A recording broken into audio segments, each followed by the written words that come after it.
All right, welcome back, everybody. TGD today. It's the 145th playing of the Open Championship from Royal Troon, and I'm so glad to be here with you today with our panel of golf experts. Of course, you, Roy III, past PGA playing professional, and the professor himself, Mr. Gene Weldon. Good to be here. Good morning. Gentlemen. Good morning. All right, guys. The Open is off and running. It's really some scores that we were hoping we would see, but and we are seeing them. And we're noticing some of those that are a little long in the teeth that are posting some really good scores today. Steve Stricker, Zach Johnson's already 3 under through 5. We're watching the Patrick Reed show, which right now is in the lead at 6 under par. Great score by him today. He had a couple of chances. It looked like he had a lug nut noose every once in a while, but he brought it right back around. He would have a bogey and then turn right around and birdie something difficult. How about Justin Leonard? Justin Leonard. It's the beard. It just birdied the hardest hole in the the golf course, and is it 4 under par? Pretty impressive. Again, a little long in the tooth, but they are showing that course management and knowing actually where your ball is going to go after you strike it, comes with some value. It's just a number. Age is just a number. Okay. Why did you point toward him?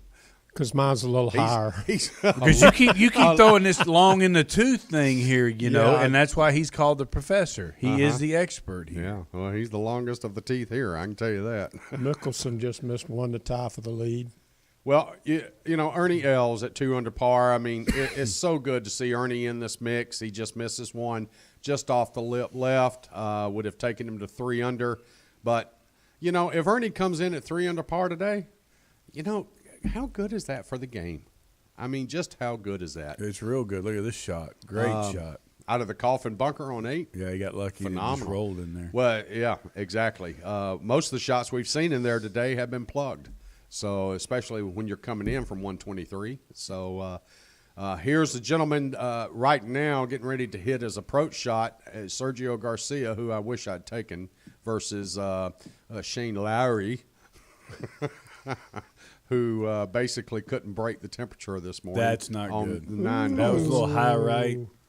Not good, Serge. He ends up in the pot bunker front right of the green. So, guys, why don't you, Hugh, give us a quick breakdown of the leaders, and we'll talk a little bit about some of the week's interviews that sparked up some interesting conversation. Okay, we've got Patrick Reed at 5 under par. Has been stated he's in the clubhouse at 66. Justin Thomas, 4 under par, 67.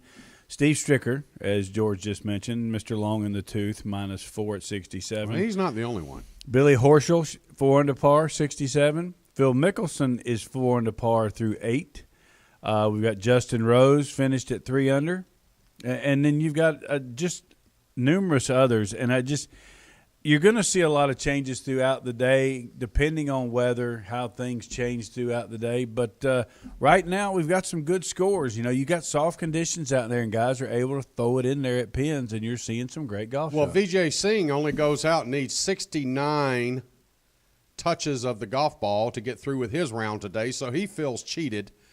He only got 1,000 balls in on the range this morning, and he's currently on ball number 3,000 in the afternoon on the range. Yeah. So Vijay Singh, one who literally spends 8 hours on the driving range each day, whether he's playing or not. So I feel so sorry for his caddies. Oh. And notice plural. That's plural. That's a good way to say it. Yeah, his caddies. I have never seen one man work caddies the way Vijay Singh that works his. So that's why they either leave him or he fires him. Yeah, one or the other. But I don't know. Maybe that home life there is just not all that good because he's never wanting to go home. I don't know. He lives on the driving range. Nope. Oh, come on. I'm not going to spark conversation. No. Come on. Nope. Well, let's spark a little conversation. Real quick, let's give this about 3 minutes. And I brought it up off air earlier, guys, and both of you seem to want to – I'm going to close this so I don't break mine. Both of you seem to want to lay in the same bed together on this subject matter. But Rory McIlroy, in his interview this week, basically announced to the world, along with Jordan Spieth and Dustin Johnson and others, that they would not be participating in the Olympics. And for various reasons, Rory – just asked by the media the simple questions that others were asked, and the others seemed to give either the patented, I'm just concerned about health issues or whatever. Rory just came right out and stated that he didn't think that, first off, in his impression, I'm not taking his exact words, but he wasn't quite sure that golf needed to be there in the Olympics to begin with, and that he just wasn't that involved with wanting to see it happen. So as far as, golf in the Olympics, he wasn't even going to watch it on television. And so, but more importantly, he just didn't feel like it was worth him putting it in the schedule. That's as honest and as truthworthy as any of them have approached this response. Well, you forgot And one, you guys have both stabbed him in the back his for response. it. Well, what was that? It was very simple. I'm not here to grow the game. I'm here to win major championships. Okay. I'm sorry. Anybody that's involved in this sport at any level should be interested in growing the game. Okay. And if they're not, then something's wrong. Is golf in the Olympics going to grow the game? I certainly don't think it would hurt, but he didn't make that statement. He just made a flat statement that his job was not to grow the game of golf. His job was to win majors, and that's exactly what he said. Is it a professional's job to grow the game of golf? Yes. Yes, absolutely. Absolutely. A professional player? Yes. Job. Because who do kids look up to? Who do they idolize? Do you think Arnold And Palmer if you has don't grown think the that's game? Exactly. Mr. Palmer is the greatest ambassador golf has ever had, and you look at how he did it. Mm-hmm. Charisma, flashiness, being there for people, shaking hands. That statement made by Rory McIlroy at the press conference yesterday. I'm sorry, I can't stand Colin Montgomery, and it's identical. It is asinine. It is absolutely arrogant, and there's no place. My respect for that young man just went poof. The way Jordan Spieth handled it, thought it was perfect. The way Rory handled it, inexcusable. As far I as agree. I'm concerned. Absolutely I agree. inexcusable. Okay. You Let's are go one back of the to best players in the world, and you're not worried about growing a game that's going to help you make more money? Well, sure, it's going to help him make then money. then jump out of the airplane. But the point is golf in the Olympics and his participation in the Olympics going to help the game of golf grow? Yes. It would. Did you not see the Let thing me on ask the question, hang on. Did you not see the thing on the Golf Channel yesterday talking about that golf club down there in Rio and how they have taken the underprivileged kids and they give them golf clubs, and the lady that's teaching, I cannot pull her name out of the top of my head right now, they're walking from their homes through the city to this golf course to play golf every day. Okay. Because the golf is coming to the Olympics, and they have grown golf in Rio de Janeiro. Well, at least somebody's going to play the golf course. Nobody else is. Oh, they'll still have it. I hope so. I They hope will. they do. I hope they do. They will, and our players will do a good job representing our country. And Let me ask a question, both of you. I mentioned this to you. I think I brought it up with you. I'm not sure. If we truly want to look at golf in the Olympics as a growth mechanism for the game, okay, versus women's softball, whatever, why not have you cannot participate in the Olympics, golf as a sport, unless you are an amateur? I don't argue that one bit. I don't Well, either. let me chime in on that. Totally takes this professional Rory Professional McIlroy athletes should have out of never play. been allowed in it from or from basketball I to whatever. I agree with that, but you know why they are. Oh, here we go. Yeah. It's I do. it's because of Russia and other places like that are growing amateur athletes to compete in the Olympics. Well, the amateur athletes over in Russia and all these other countries are getting paid to do that. Absolutely. I mean, year-round. that's why our That's their professionals are in job. there, and which brings up my prediction: if golf stays in the Olympics, of that drivable 600-yard par 4 coming up down the road. I don't know of a We've Russian got- professional. We've got. Well, it's They're like all we had- professionals. So we're going to beat them the first few years anyway, right? Well, there's a woman coming. I know. But here's Yeah.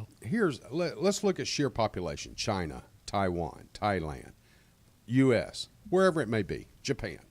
Okay, you sit there and look at high school kids that we are looking to take up this game and grow this game.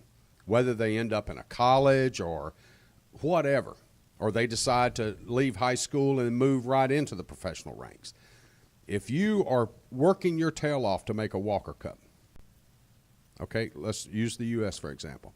Let's use Great Britain for example. Yeah. If you are working your tail off to make a Walker Cup team, you are also making the decision on whether I want to stay as an amateur to play in that Walker Cup, or do I go ahead and turn professional, or do I go here, or do I go there for a college or whatever it may be. If you likewise have that apple dangling at the end to say, only as an amateur can I represent my country in the Olympics in golf, that same individual is probably going to stay more in tune with the game. They're going to stay as an amateur so they can do that. Depending. Okay. On how good they are. No, depending on politics. Depending on the politics of how their parents are connected, how much money they have, and whatnot. You want to know why? I was ranked 5th in the United States and did not make the Walker Cup team to figure that one out. And Okay. won the Western Amateur. Okay. How?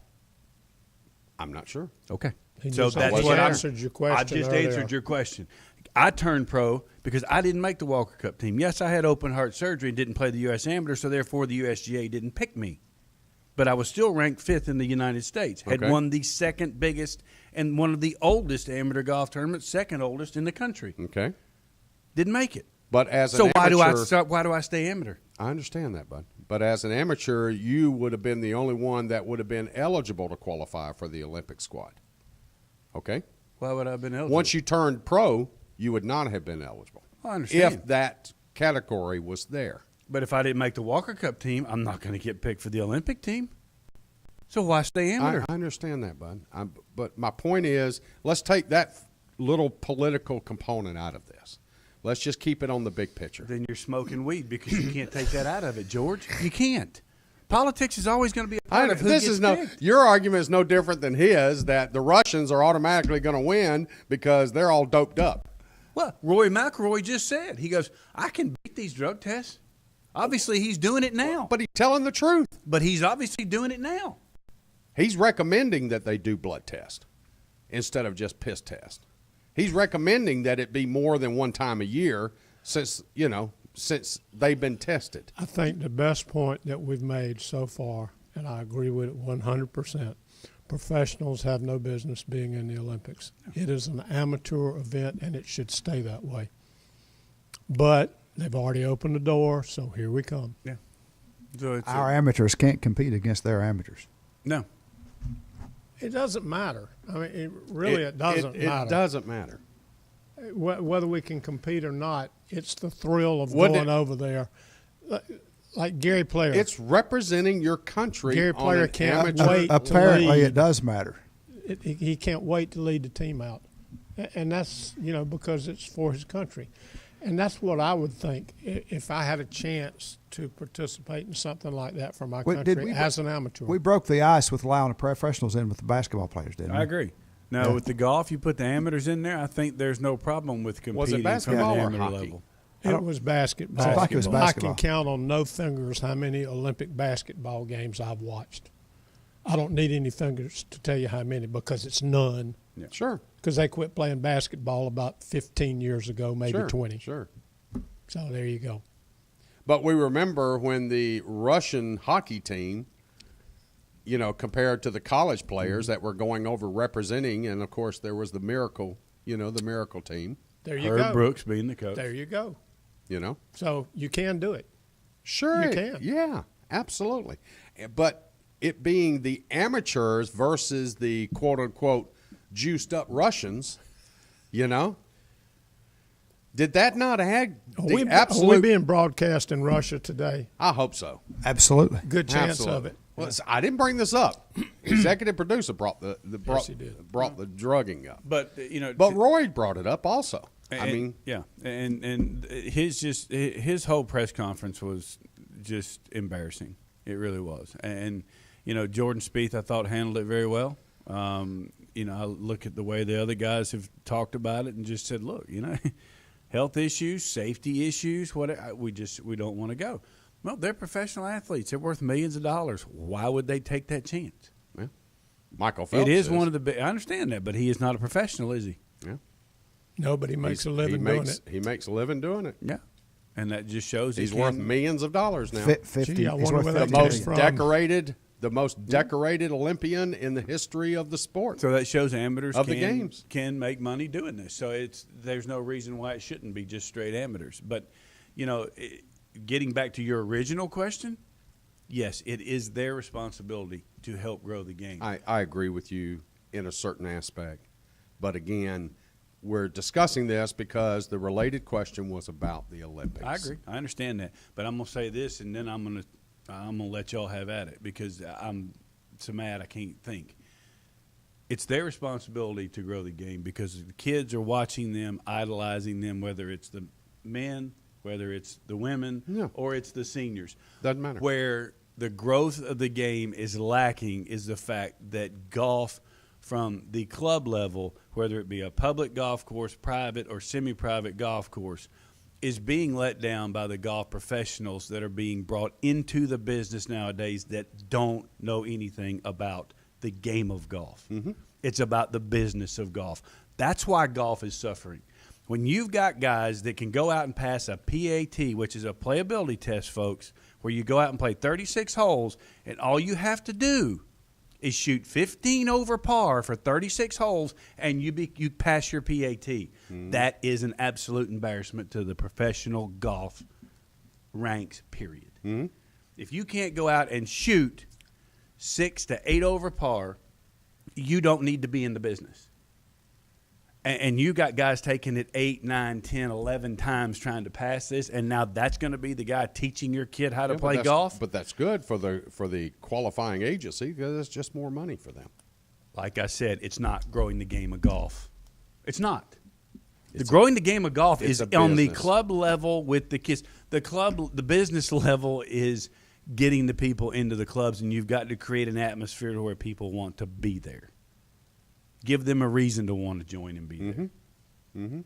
Not just, okay, give me your $80 or your $120, whatever it is, and go play golf. In the Olympics, it's just as much of a business as it is but it's a showcase.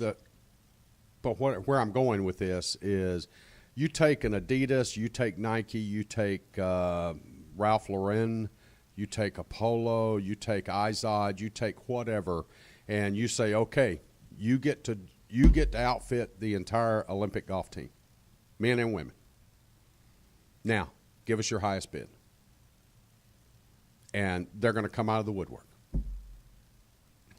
It's like right now, they're selling Go Team USA, and they're selling these T-shirts to help the Olympic athletes from the USA. Send in your contributions of $100 or $10 or, for this, you get this. I mean, it's like Sally Struthers used to do with the Humane Society. Sure. It's like these athletes can't buy a can of tuna tomorrow unless we contribute to get them there. The only sad thing about that, for every $10 that I send in, 9 of it goes to those million billionaires that are on the IOC committee. So I'm assuming you didn't send anything. I sent nothing. 0. Let's get back on the golf in the Open. Seriously.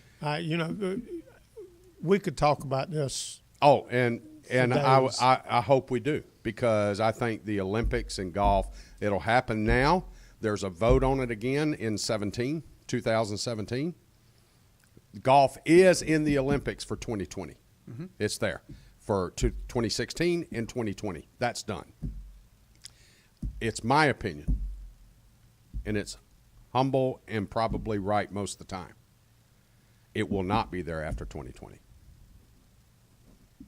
because of the International Golf Foundation, the IGF, that went through the ridicule and the embarrassment this week, and you saw it in their faces. And you notice who's on that committee. All the chairmen of the different organizations, RNA, LPGA, PGA. They're just saying, look, we really stepped on ourselves here. We pulled it right out and stepped on it. Well, and then you compound everything else that's happened over the last few weeks, and it just compounds it and makes it even worse. So,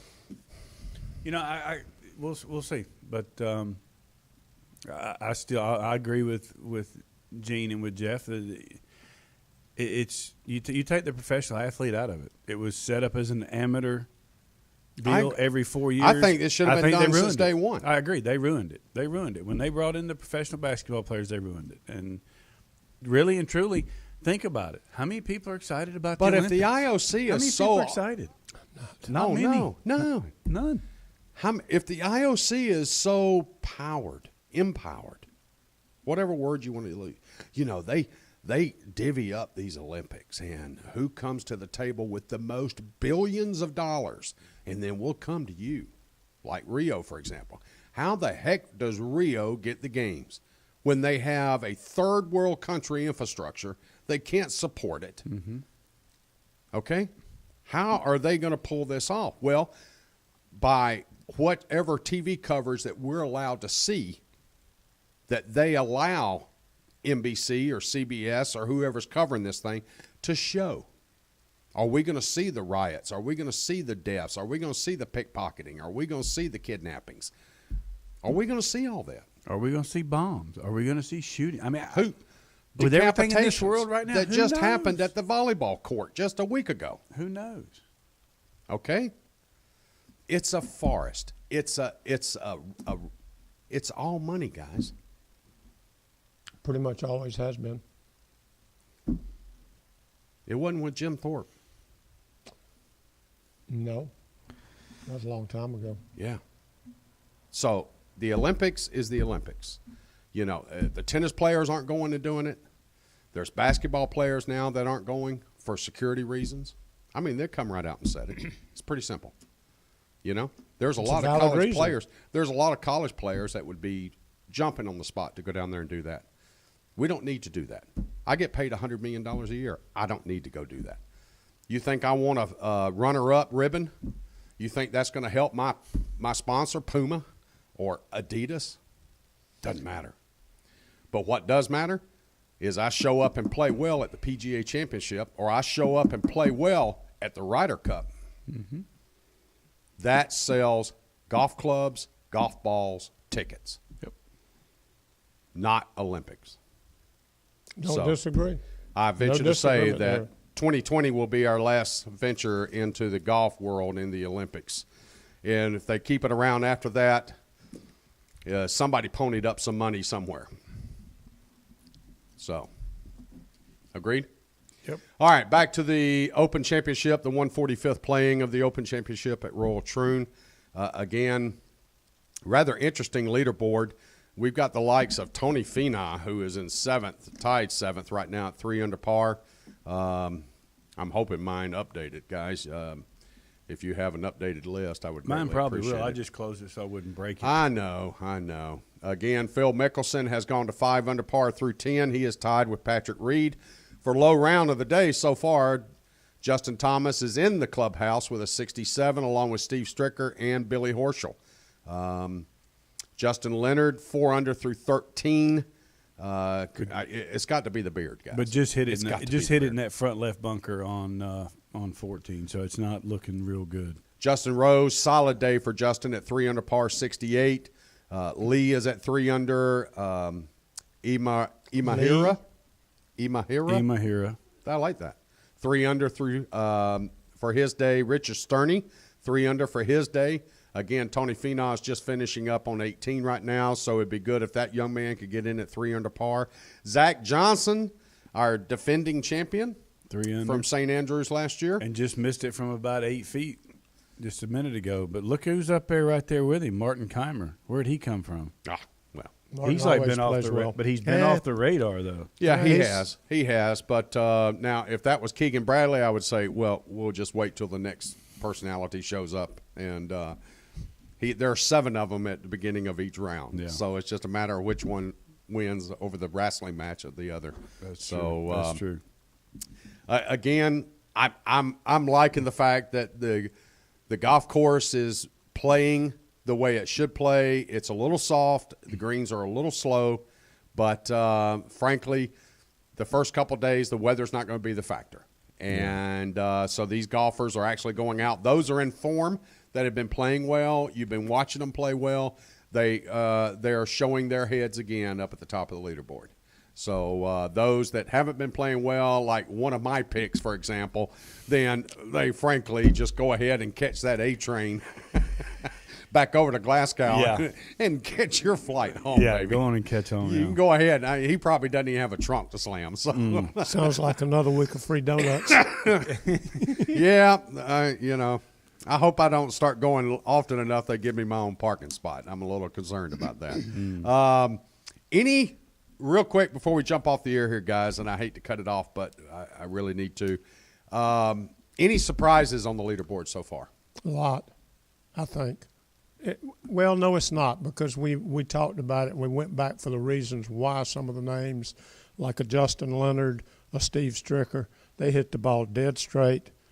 They have the knowledge to play the golf course, and that's the most important thing. You don't go over there and play that golf course not knowing where everything is. The internal control component, course management. Exactly. Okay. Any young gun surprises? You look here, and they said, if I remember right this morning, they said this tournament is the only major championship that has the most avenues to qualify. They do. And there's 32 or 36 different avenues to get into this golf tournament. I think that's pretty amazing. And you look at a lot of, your Asian, the kids from the Asian tours and the Pacific. I mean, there's names on here. Kids, the one kid that won when he was 14 years old, his first professional event. And how old is he now? 17. And Mr. Player was out there with him on the practice tee. So was Faldo. You look at these kids, and and it's just they're coming out of nowhere, and you're looking at them going, who are these names? Like he was talking about, how'd you say it? Imahira. He's 3 under par. I mean, you got some. Who is this guy? Who is this Suman Lee? I mean, these guys are coming off the Asian tour, and look at what they're doing in this championship. How does a 14-year-old win a golf tournament on the Asian? How do you do that? 14. Pretty amazing. Well, this kid's really talented, though. I mean, look at the Ladies Open Championship, U.S. Open last week. Yeah, you had a 14-year-old qualify. So but we're talking about there's a big difference between qualifying and winning. I understand, but again, you had to win to get into the qualifiers, and then you had to qualify to get into the Open. So, and at 14, we saw that with Lydia Ko. We were talking about her 3 years ago. Oh yeah. When she was playing in San Francisco. Yeah. So at Harding Park. So I mean, we see youth and we see talent coming up through the ranks. We just need to multiply that number by thousands. Yes. We really do, for the game of the golf. Okay? The game of the golf. Game of the golf. All right, I'm going to test. I'm loving the game of the golf. I'm going to get my trivia question in because I want to see if either one of you can get it. We're going to keep it relevant by going back to 2008. 2008. Since 2008, who has the most finishes, top 5 finishes in the majors? Top 5. He's finished either 5th or better in more majors than anybody else from 2008 to the date. There's 2 people that come to my mind, and my first guess is going to be Sergio. Nope. Either Zach or Phil. Nope. Westwood. Yep. That was my second guess. Who's second? What anybody you named? By the way, he has had 9. Got to be Dustin.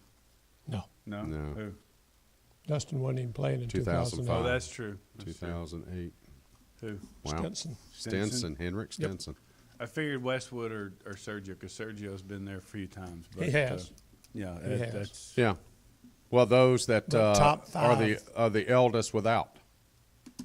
You start looking at it that way. Yep. So, but that's interesting. Good trivia question. Very nice. I want to thank everyone for joining us, and I want to remind you that coming up, Breakfast at the Open. This will be Sunday, 8 a.m. Eastern Standard Time, and you'll see the panel again Sunday morning. We're looking forward to coming to you with summary of the Open Championship from Royal Troon, our little breakdown of it, our summarized comments of it, and we'll be taking you all the way through to the closure of this, the Open Championship, and we're so looking forward to doing that. I'm not bringing donuts Sunday morning, so, Gene, you'll have to find your own way. TGD Radio and TV are produced and broadcast by the Zeus Digital Network for thegolfdirector.com. Be sure to check out our featured course pages where you'll find up-to-date course conditions, specials, much more. Spit it out. I'm having a rough day. If you need help with your next golfing vacation, you can just call Dave right here at the Golf Director at 844-GO-GOLF-1, 844-464-6531. All of our programming is archived for listening and viewing on demand. You can just click the TGD Radio or the TGD TV tab in the menu screen at thegolfdirector.com. We are now found on over 1 billion with a B devices at iTunes, Audio Realm, TuneIn, YouTube, Ustream, Roku, Periscope, and, of course, Blueberry. I'm George Honeycutt for Hugh Roy III and Professor Gene Weldon, Jeff behind the glass. I want to thank you for joining us today on the first round of the Open Championship coming from Royal Troon. And, of course, this is brought to you by TGD Today. Don't go anywhere. There's a lot more golf news and information coming up next.